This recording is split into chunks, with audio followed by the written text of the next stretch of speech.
Au cœur des émotions de l'enfant. Comprendre son langage, ses rires et ses pleurs. D'Isabelle Filiosa, lu par Marie-Ève Dufresne. Un enfant est une personne. Il a ses pensées propres, ses émotions, ses fantasmes, ses images mentales.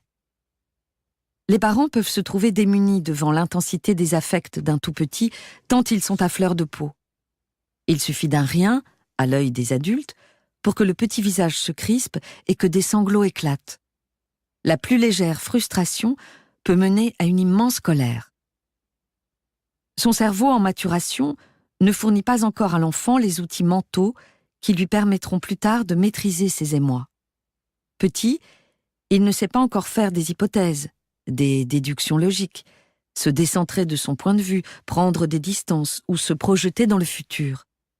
Il est dans le présent, ici, et son raisonnement a sa propre logique, égocentrique et magique.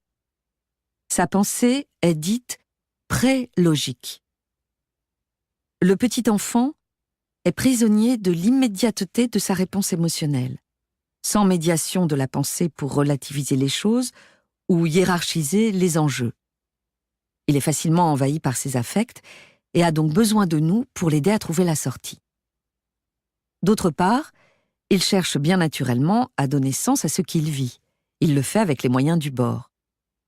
Il organise et interprète ses perceptions à sa manière, à la lumière des informations, souvent incomplètes, parfois déformées, dont il dispose, ce qui peut donner lieu à des émotions incompréhensibles pour les parents.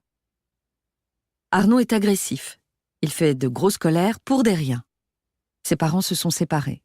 Dans sa tête, il s'est dit « Papa est parti, cela veut dire qu'il ne m'aime pas parce que je suis un méchant enfant. » Bénédicte est triste. Elle ne participe pas à la classe, elle ne joue pas avec les autres enfants. Elle a du mal à trouver sa place. Elle se sent de trop partout. Ses parents se disputent beaucoup. Elle s'est dit « Papa et maman se fâchent à cause de moi. Si je n'avais pas été là, ils ne se disputeraient pas. C'est ma faute. » Camille, lui, s'est dit « Mes parents se sont séparés à cause de moi. Avant ma naissance, ils étaient amoureux, il vaudrait mieux que je sois mort. » Il a contracté une leucémie gravissime et galopante qui a réuni ses parents autour de son lit d'hôpital. Denis a peur des autres. Ses parents n'invitent personne, sortent peu, se replient sur la maison et la famille. Voyant cela, il en a conclu « Le monde est dangereux, les gens sont méchants. » Ces conclusions forment des croyances sur soi, sur ses parents, sur la vie. Ces croyances vont guider son comportement. Ce que l'enfant voit, ce qu'il entend, ce qu'il ressent, peut faire de sacrés nœuds dans sa tête. Des nœuds qui peuvent le blesser plus ou moins profondément, voire bloquer son évolution dans un domaine précis. L'enfant voit le monde depuis ses propres yeux. Gardons-nous de juger ses réactions. Écoutons d'abord.